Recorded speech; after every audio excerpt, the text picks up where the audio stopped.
All right. So, it's me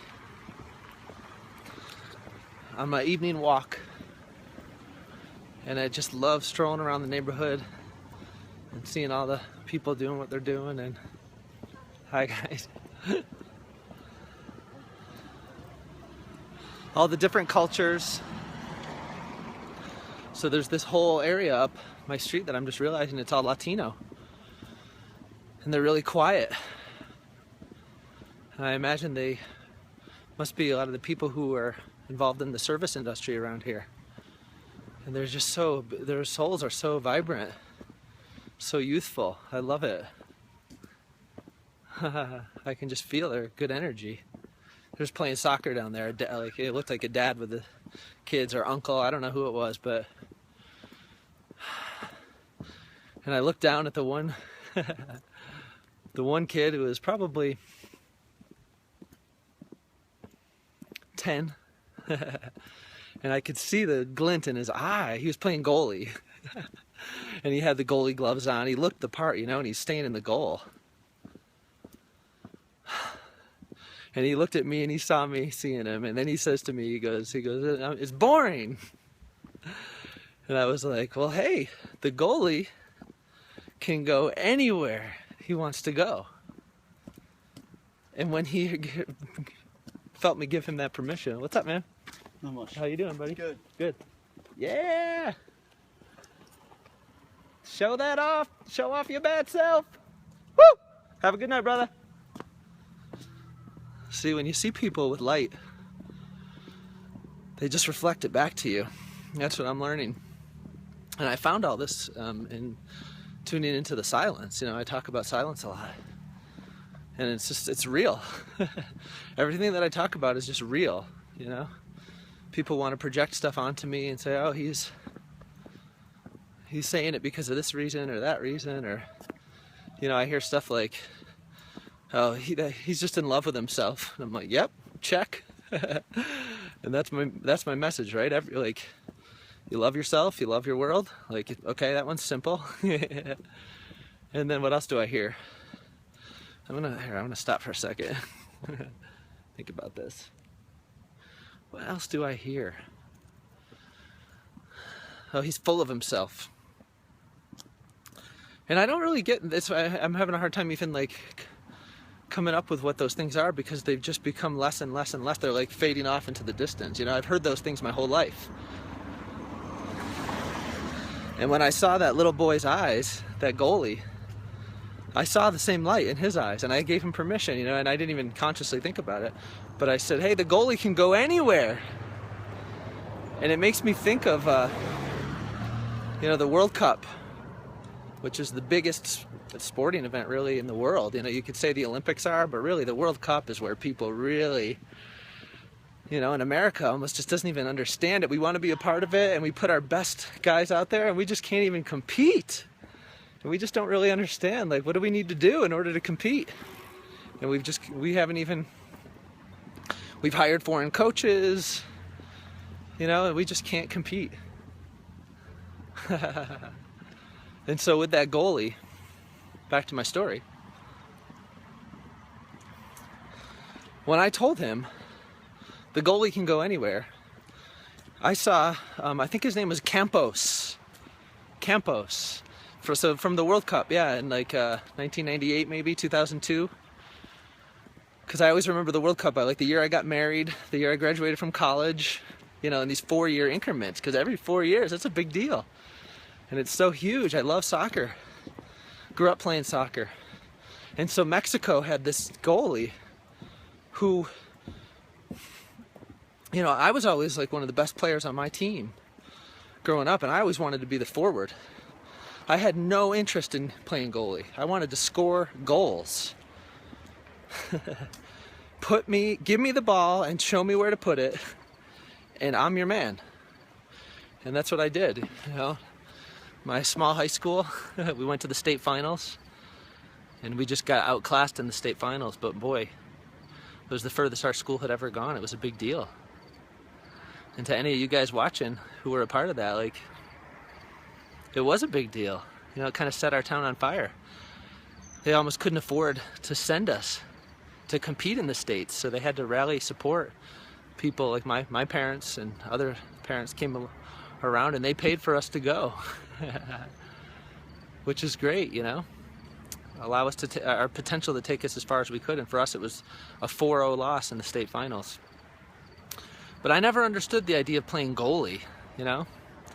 And when I saw that kid and we made eye contact, and it was kind of like a soul knowing.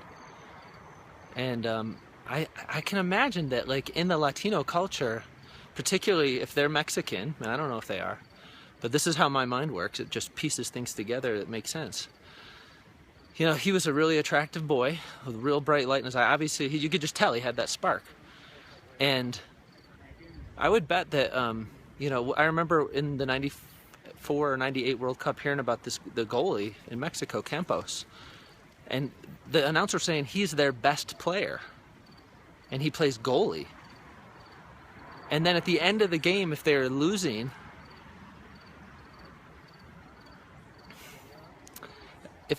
they would send him out of the goal to try to go score goals. And he had this flashy suit on, you know, that was different color than all the other ones, and these big gloves on, you know, so it was like he stood out. And he was a really attractive guy too. But I just remember logically it didn't make any sense to me. Like, why would you put your best player back in the goal, and then at the end of the game when you realize that you need a goal, then you take him out? To this day, it doesn't really make any sense to me. Maybe somebody could explain it to me. I guess, so I'll allow the silence to speak to me, like I talk about. You know, whenever I have any questions, whenever there's any confusion, go into the silence.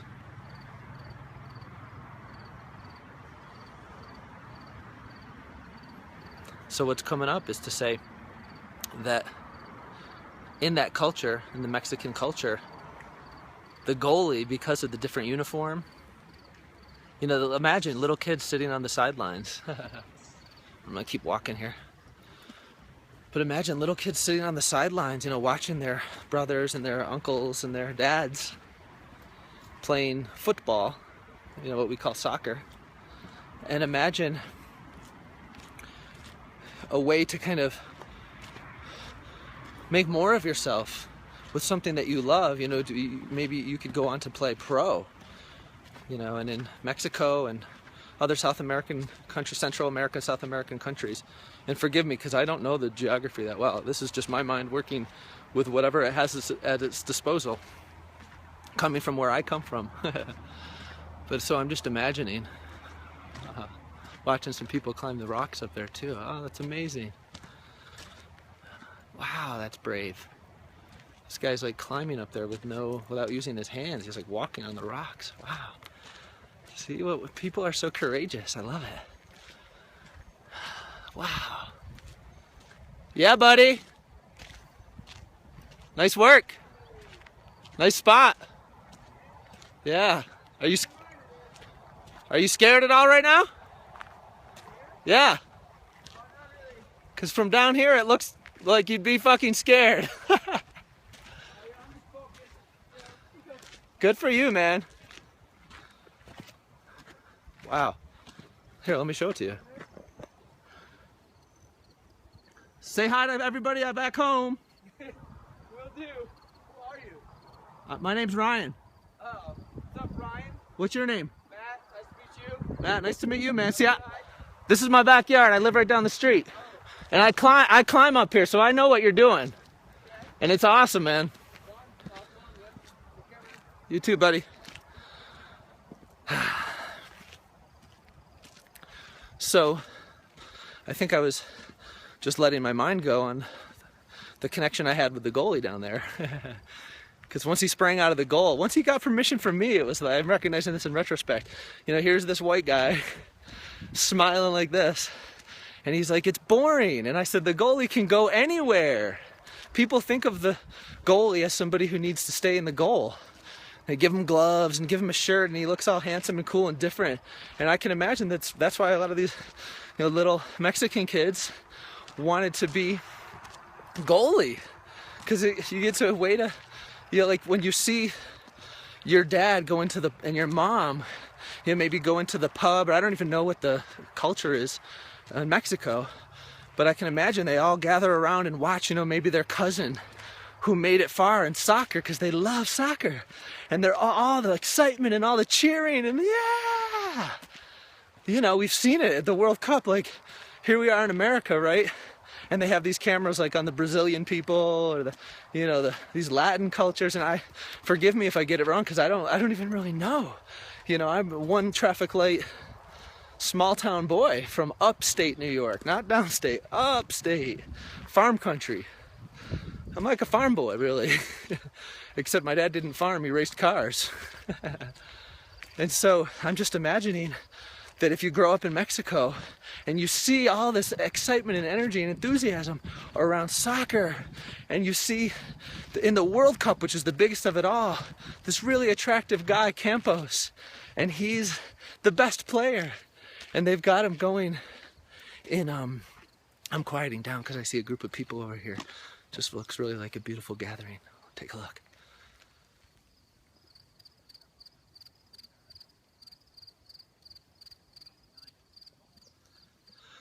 And so I respect what they've got going over there because it just feels good. So I'm gonna keep my tone down.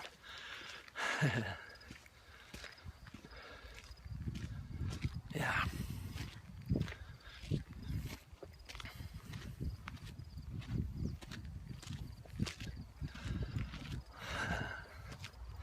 Thanks for sticking with me. You guys who stick with me through this stuff get the best stuff, I think. Don't you? I don't know. I'm just being me. Tell the world. You can do it too. See, it's right in the silence where we really meet. You know, I always point to silence. It's because those people who can hang in there for this long slow their asses down enough to meet in this space. It's kind of like, it's like a little secret space. For those of us who can tune into the silence and really spend time here, it's kind of like a secret club that has no center, because silence can be found anywhere. But when you can tune into this level, you know, this is what Oprah has almost found. Everybody's looking for this. You know, everybody, you know, business is trying to get money. To then, if you ask business people, like, what are you doing? Why are you working so hard? If you ask why, it just ends up evaporating. You know, even like Olympic athletes, they train so hard and work so hard. And if you ask them why, well, because in 4 years, I might get a chance to win a medal around my neck and they play my song, I'd be so proud. Okay, but why? What would that bring you? Well, maybe I get to be famous and I wouldn't have to work anymore, so maybe I'm doing the work now so I don't have to work later. Yeah, but once you get your medal, unless you're like really attractive and you can be good on the camera, you kind of just fade away and become a has-been. That's what no one really tells you. Everyone's with you on the front end. They're with you through your rise and glory. And then they want whatever they can get, and nothing wrong with it. It's just the way everything works. So I know I had a story in there somewhere, but it was about setting the goalie free. And I did that. And every time you set a goalie free, because the goalie doesn't have to be in the goal. The goalie is really just a player who has the freedom to do whatever the fuck he wants to do, or she. Use your hand. Like, no one else can use your hands but you. Really? No one else can wear a fancy shirt and wear gloves to protect yourself, and even a helmet if you want to. No one but you. And you're kind of supposed to hang out by the goal because we call you the goalie, but if we really need a goal on the other side, you can run up there and the ref won't stop you. What? You know, I'm realizing now, if I could go back in time to when I was 5 years old and I started playing soccer, I would have demanded that I was the goalie, and I would have been like, let's go after the ball and send it that way because I'm in charge, and we're going that way because there's the goal. That's where we got to score to win, and I can use my hands.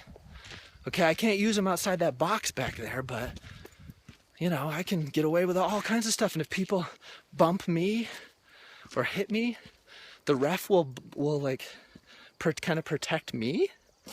Like if it's a 50-50 ball, you know, either party going at it fair and square. And if somebody looks like somebody might have gotten hurt or looks like play might have gotten a little too rough, they're always going to call it on the other guy because you're the goalie. Well, I want these special rights. So I'm just realizing for the first time now why that kid probably is standing there, because he's realizing the goalie has all this power. But then he's there going, I'm bored. And then he looks over at me, and the light in my eyes sees the light in that little Mexican boy's eyes. And I don't even know if he was Mexican, you know? And there's no blame around that. I know what I know. You know, I know what I know. How could I ever find any guilt for, you know, expecting myself to know more than I know? I'm just me. I'm innocent. You know, we give the kids the freedom to be innocent. But somehow, once puberty hits, we take that away from them. And it's because it happened to us. That same thing happened to us. It happened to you. Okay? No bad guy, but that life kind of got sucked out of you. And all I'm here, for those of you who can meet me in this quiet space, I'm literally just a guy from upstate New York. My name is Ryan. I don't have anything to hide. I don't have anything. I have no phony bone in my body. Anyone who truly knows me and is not being phony themselves, like in this quiet space, they'll be like, Ryan is awesome. And he always has been. So now he's like off in Colorado doing his thing, and like, wow, all the crazy stuff that's going on in his life. How does someone stay that strong? They either have to be crazy or on drugs. And what most people in my life are realizing right now is like, or the third, which is like, oh,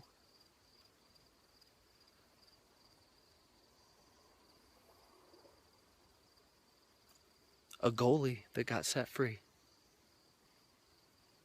And for me, I just got set free in the game of soccer to know that I want to be the goalie.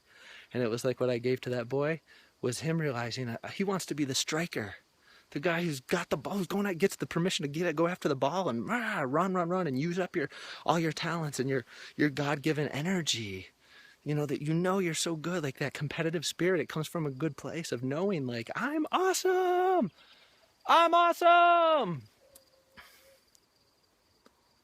So like right now I'm feeling a little resistance because there's a group of people, but I'm just going to do it. I'm going to say, I'm awesome! And let's see what happens, okay? I'm awesome!